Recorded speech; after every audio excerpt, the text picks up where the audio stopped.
1, 2, 3, 4. Welcome to the long-awaited Mission Hill DVDs. I am Bill Oakley, creator and executive producer, along with Josh Weinstein, the other creator, executive producer. Lauren McMullen, designer, supervising director. Wallace Langham, playing Andy French. Scott Menville as the voice of Kevin French. And welcome. I know those of you who have purchased this and are actually listening to the audio commentary have been waiting for years to get this DVD set, and we're proud to be here finally producing it. As far as the anecdotes we'll tell, we'll try to not go so heavy on the ones that you've already heard on the internet.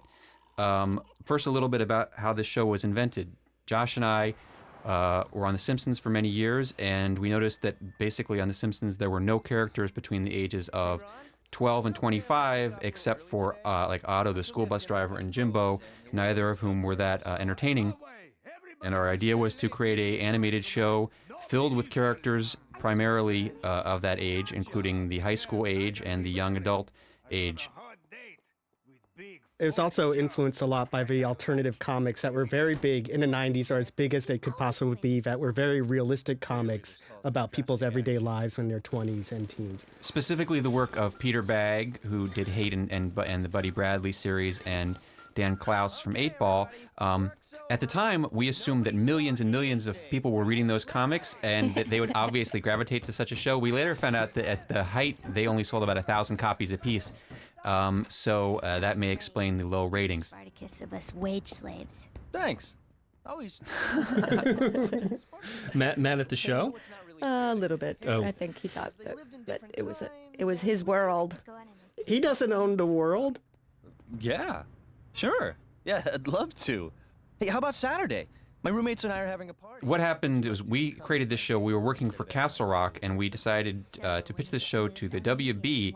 At the time, the WB, this was 1997, I believe, had not really defined itself as the Young Girls Network. It was more like just the random assemblage of shows. And But it seemed like it might, hit for like young people. right, I think Dawson's Creek had just started, so this seemed like the perfect place for them. And they ordered the script, and then they ordered the series. And I honestly don't believe they actually even really read the script before ordering the series. But anyway. I think it actually was Lauren's designs that really sold them. We brought them in one day to the WB trailer, and we laid them out on a table, and they all got very excited about that, and I think that was it.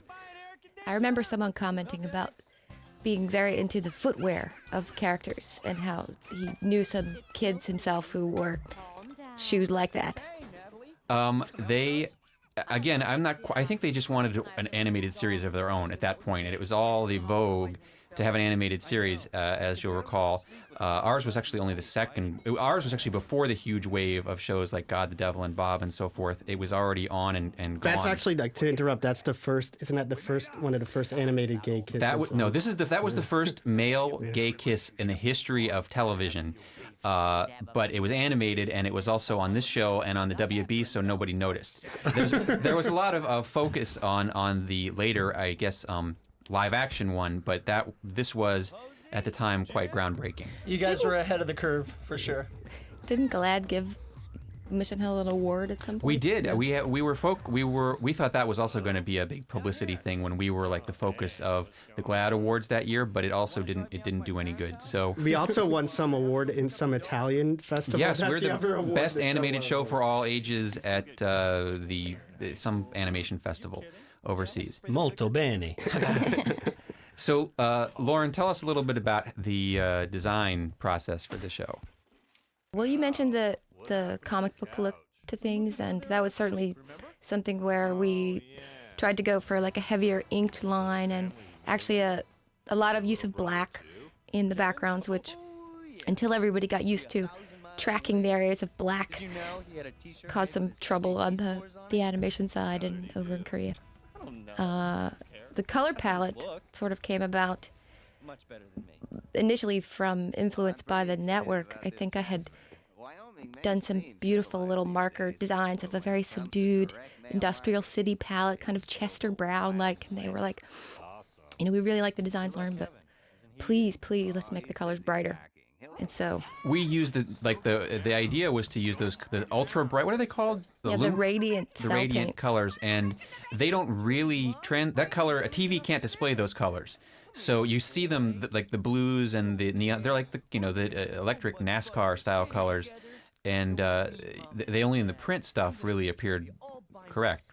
Yes, the yellows especially were one of those radiant cell vinyls. This was actually one of the last shows to be painted on actual cells, which I think had added something kind of nice to the look. You can kind of see little cell shadows under the characters. Right, and these colors could not be done on a computer painting, I believe. Now, I'm sorry. Didn't you explain to me that there were actually colors that will burn into a television set if they're too bright? I believe that what it was not so much that it was that there is a limit. Yeah, by there's FCC, a legal limit. There's to a legal certain limit colors. to the FCC that for the broadcast whatever. Out the freaking red carpet for, but your own brother who loves you, he gets a knife in the back from Andy French. Look, Kevin and I have never gotten along, and So tell us now. I want to hear about the casting process from the other side. Scott, you want to start, Scott? I just remember coming into Castle Rock and walking into a room and thinking there was going to be one person in there, just the casting person and the assistant, and the door opened up and it was like all you guys. It was like, whoa, Yeah. okay, I wasn't ready for that, but everybody was really warm and cool. And as the callbacks went on, we started getting mixed and matched with other potential Andys and potential Kevins. And I thought Wally's take on the character was awesome. And so I was kind of secretly pulling for him and pulling for myself, of course. So I was really happy when I heard that we both got it. Yeah, well, vice versa. The funny thing is when I was kind of amazed at how much it was like getting a regular show, like an acting gig. There were, like you said, like more people than I would ever imagine for an animated show in one room, as well as... That was just because everybody wanted to see the actors. We were all locked up in the... By the way, it wasn't official. Those people who were just writers and hangers-on who wanted to see this thing brought to life, you know? Yeah, in animation, it's like, oh, actor. Right. But That's go ahead. hilarious. I did want to interrupt 1 second. I remember Wally improvising a lot of funny stuff in here. And You too. Yeah, we had to... why are you hitting yourself? Why are you hitting Yeah, yourself? why are you hitting yourself? I know. We did like 40 takes of that fight scene. Bill and Josh would just say, that was great, go again. Yeah, do some take. more stuff. Have more. Do more. We need more. Like, I'm really tapped, guys. It's 11 o'clock at night. I gotta go home. But when we first got cast, I was amazed. I'd never been through that process. I was new to voiceover. Scott, you've done it quite a bit. Yeah, I started when I was 11, actually, a wee tyke. So Yeah, and I hadn't, and so. I felt honored to be, considered, but then I didn't realize it was such a laborious process Well, it was of casting. It your was really standard network audition, Right, wasn't it? exactly. And do you remember who the other guy was at the network? Yes, I do. For Kevin French? Yes, Yeah, that for would, Andy can French. I say? Yes, you can. Sorry. Oh, for Andy French. No, I don't remember for Andy French. I remember who was do. in for Kevin. That wolf is attacking my plants. Shoo! Going back to the woods now. Shoo! Posey, that's not a wolf. That's my dog, Stogie. and then, can I say who was up for Kevin at the... Sure, I don't remember who it was. Well, I only remember because there was a huge gong in the waiting room at the network. We're there reading for the network, and this. it's like 8 o'clock at night. The whole lot's shut down except for this final casting for the show. That's right. And Yeah. appropriately I forgot so, about that, yeah. everything's quiet, and he walks over to this gong as we're all waiting to go in, and bang! I remember that. Yeah, and I remember him asking me what should I do? What should I do? And I had no clue. I was the last guy you need to ask for that. But yeah, I was pulling for you too, Scott, because again, your take on it was so solid and had such a clear point of view. Well, everybody else's take, and we saw hundreds of guys just coming in and doing the nerdy voice and just going, "Hello, I'm Kevin French," and your take was so strange that at first I think everybody was like, "Oh, that's crazy, forget it." But then I listened to it again and again and again, and we just like, this is great, and it really grows on you. And I think at the network too, they were very surprised when you came in and you weren't doing hello, I'm a nerdy Nerdenheimer. You did that crazy Kevin French voice, and everybody was like, wow, that's a great... But it was oddly realistic, because part of the show, too, is you want it to be really realistic, and it just had that feel. And like here's you rookie. guys. Here's Josh That's and right. Bill. There's class. George and Toby, and this is the voice. George Bang basically is me doing a Gary Shandling impression, which is not very much different than my regular voice. And my Toby voice is just like when I've eaten too much and feel really slow. It's the fat oaf voice that you sometimes do, a big fat guy who's the fat oaf, I think. It's very strange for me because years after we did this, there's still George Bang lines that get into my head, like, it's a more believable ethnic variation. And in A Bang for Two Brothers, the R2D2 beep boop, which we'll see in a later episode. And I am not stinky. Stop saying that. Here I am. That one. I'm trying to do my Bill. daughter says that one over and over and over. I'm not stinky. Stop saying that. She's allowed to watch Mission Hill everyone except the masturbation episode. She has seen many times, and she just can't get enough of the stinky of me calling me stinky. Does she make you do it at home? She did until it finally wore out after about Until your wife said enough. And I got to give props out to Dave Thomas here, to all you so SCTV fans. He did a number of voices on the show, and he was sort of, when we were growing up, he was one of our idols, so it was a huge Yes, honor. working with him is terrific, and he's that character he really brings to life. The design is sort of just like a Dennis Franz type design, but he brings the world weariness to it. That those are my SAT scores, by the way. Oh, by the way, this was one of our. Nice. Sorry, this is one of our audition scenes, right, Wally? I think this is the one they. Yeah. You don't know what either of those words mean. Yep. Exactly. Yeah, I do remember that. And that was fun because we actually, when we were auditioning, we could play off of each other. You usually don't get that in an audition where you get to act with another actor. Right. So that was kind of fun. How cool, how like mellow is Dave Thomas? Like He's really mellow. just really like the nicest Except guy when he in the gets world. mad. Sometimes when he gets in a bad mood and goes on a long rant, it's really funny. But he is a great guy. Yes. This is an extremely controversial part, obviously, this whole discussion of their condoms. And in fact, today it actually seems rather shocking that this would appear on primetime network TV at 8 o'clock, no less. But the censors at the WB were really terrific. And I think what happened, when we left The Simpsons, or when we created this show, we knew that we were going to push the boundaries of what was acceptable on television. And we had our producer, Colin Lewis, go through The Simpsons, through every episode of The Simpsons, and pick out the most offensive stuff and put together a reel, which we still have and we still use sometimes when we're going to talk to a censor, of like the most offensive, outrageous stuff that ever appeared on The Simpsons. We showed it to the WB censor, and he said, okay, I get it. If you just stay cool. Okay. I don't recall ever getting a censor note. I remember you guys would always get a memo. There were a lot of memos from the legal department. They wouldn't let us show anything real. It was brand names. We couldn't have real brand names. So Except we have Bugles. Right. Yeah, you got Bugles. But we had to get permission from Bugles, I think they had to find the company first. Yeah, well, I think It was very hard to find out who made Bugles, even after looking at a box. And there was the Bugles strangest. approved of that. But that's the only real product in the show, which is why there's such an enormous universe of phony products in Which are actually, I have to say, were always the highlight of opening a script for me, is finding out what the name was going to be and what the logo of that particular, like, Maestro beer. That's right. Well, Maestro is Maestro malt liquor, and there was so much stuff created for this. And this, let me make a little departure about this topic, because we knew this was going to happen, and because we also wanted to create a full universe. One of the first things the writers did when they got there was we spent about 2 weeks just crafting an entire universe. People actually wrote out an entire bus route with all the different Sure. bus stops, even though Yeah, you you There had was it. actually a subway. There was subway. We had the subway system, which has its own logo that which you'll see on the subway, and then the subway stops. We had dozens of subway stops. We had streets. We had everything that, like, there are several different brands of cigarettes. Skylights are what Jim smokes, but there were several other different brands. That was sort of like the Wilshire was one, I right, think. And right. There was Boat Cola. There were several different types of cola. Hard to port to freshness. That's right. You'll see that one. There were several different types of beer. Maestro malt liquor being Andy's favorite. He liked to drink the 40s of Maestro, but there were other brands, including Grubermeister, which is more of the Heineken. I'm sorry, Gruberhoff. That's your starter. That's your Gruberhoff. starter beer. Right. Yeah. That's it. Yeah. Yeah, you're gonna see That was your first. That coming was up Kevin's first drunk, soon. wasn't it? Yeah, it's coming up soon. And then there are all these bands. There's a whole bunch of bands like Silly Rabbit, which we were all very proud of that name. and Kreisberg. Kreisberg, which is named after our writer Andrew Kreisberg.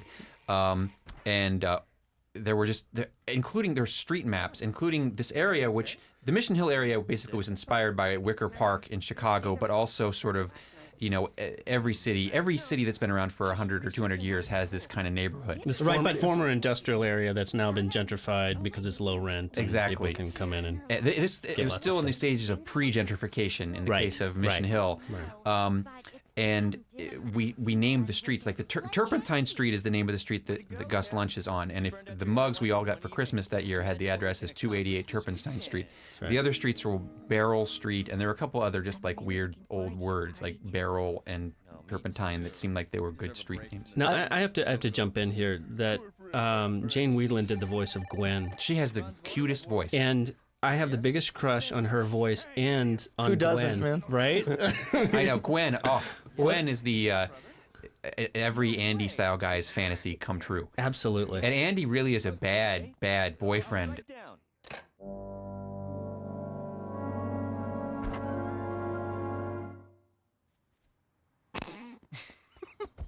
Mr. French, I've called you here because Kevin was caught sleeping during his 4th period AP chemistry class. The relationship between Gwen and Andy is something that we wanted to explore, and that's part of the unusual thing about the series was that you were actually going to follow many stories throughout the whole series, and it's actually planned that eventually Andy would become a famous cartoonist. Oh yeah, we had the whole. The things were not going to remain static like they were on The Simpsons. People were actually going to get older, and Kevin going to college would have been a trickier issue, but Andy's career was already mapped out. And in fact, we had the second season arc of it right around the time that the show got canceled. Was that the idea was that Andy by the 10th season would become a successful, famous cartoonist in the vein of a Matt Groening. Please, I'll punish him. I promise. I'm gonna give you some serious discipline, young man. See that you do. By this, and what was going to happen in the second season was, I think our idea was that he would be at a signing he was going to get a job at a Tower Records style store after he got fired from the ad agency. That was the second season, and he was going to be he was going to meet a signing, a Dan Klaus type of guy who was simultaneously inspiring and depressing, I guess, and would encourage Andy just to really pursue his art. And finally, he would have some sort of breakthrough in a later season, causing him to finally reach his point of success by the time the show was in its 200th episode. On a side note, Bill was actually the one who drew any cartoon that you see of Andy's in the shows. Oh, yes. Wow. What was the guy who was sticking his head out of the toilet? What was he saying? What was he saying? Something about, I don't know. I just remember the bunny with his arms chopped off, saying, "Why me?" I think that was the Kafka. Oh, and there's also "Please no meat touching." Please no meat touching, sir. Oh yeah. I think Aaron actually made that one up, but those cartoons were fun, and I believe I sent the originals off to the Mission Hill webmaster, so shout out to him.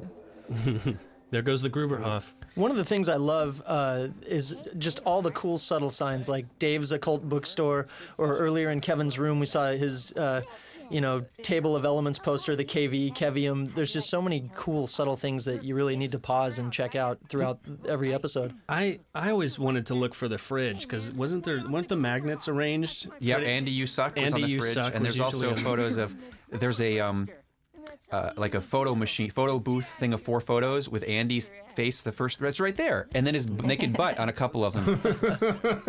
Oh, and there's So are these Bill's? There's some of Bill's drawings right there, yeah.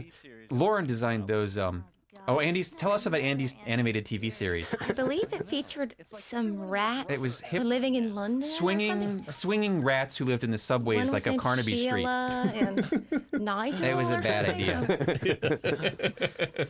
And there's Borchmore. Yeah, look at that poster. I love that design for Bleem. Gorgeous. Yeah.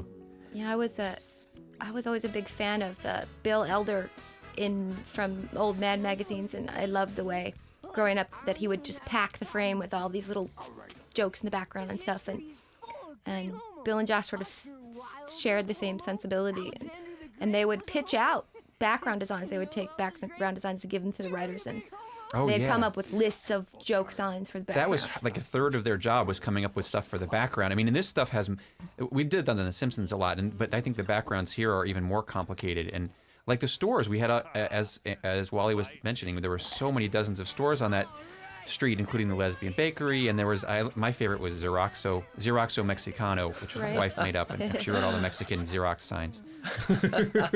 Oh, I should mention too, actually, that That was you, wasn't it? Mm-hmm. That was a little. That's what Bill really looks like in real life. Not anymore. Yeah. What were you gonna say? I was just going to say that I wanted to mention the head background designer, Joseph Holt, who did a really wonderful job on this show and helped us come up with this sort of printed look where the colors are kind of misregistered to the black lines. Great performance. And that's actually based on a friend, the younger brother of a friend of ours, who got really drunk one time. And I was actually on Jacobazzi and kept saying Gabaganchi. Gabaganchi. I forgot about that. Yes, he got really drunk on Jacobazzi. Oh, could she be Now cuter? this is my God. extremely How controversial. close did we get to actually showing her nipple there? I think we animated a few also- frames past that edit line. Andy really should have taken more advantage of the fact that Gwen liked him, tolerated him even. Yeah. Yeah. I think he only There's figured Bill and that out Josh later. again on the couch there to the right. He's saying he's the Grubermeister. Do any of you have a problem with that? No. I love that Andy's. This is like Andy's first like brotherly stab at responsibility to take care of his brother. It's the first time he actually kind of shows love towards Kevin. That's right. It's very touching.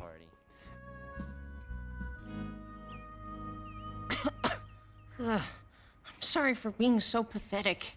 Hey, cheer up. It's not everybody who can outdo Sid Vicious. Here you go. Is everything okay? Yeah, he just got a little carried away is all. It runs in the family. Every time somebody put down a cup, your dog ran up and drank it. Well, I better get going. See you tomorrow. Well, I guess my experiment in being cool has failed. Miserably. So, you gonna call it quits? It's too hard being like you. I don't know if I can do it. Maybe you'd be happier just being the old Kevin?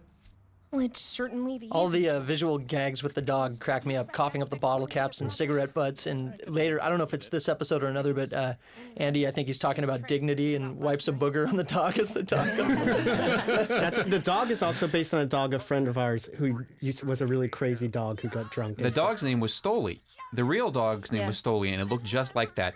And that was one of the things we couldn't mention Stoli because it was a trademark of Stolichnaya Vodka. And so we changed it to Stogie. Andrew Kreisberg came up with that name. And FYI, Kevin French's dad is also Nick Jameson, who does Gus. Yes. Right there. A great performance of a really bland guy. Absolutely. You'll see J.M. Weinstein. Josh Weinstein is actually J.M. Weinstein, according to the Screen That's my Actors Guild. stage name. J.M.? Because there's several other Josh Weinsteins. This Eric Spire performed the closing theme for Mission Hill. He was our composer and did a terrific job of coming up with musical cues in so many different genres. A Bill Oakley Josh Weinstein production!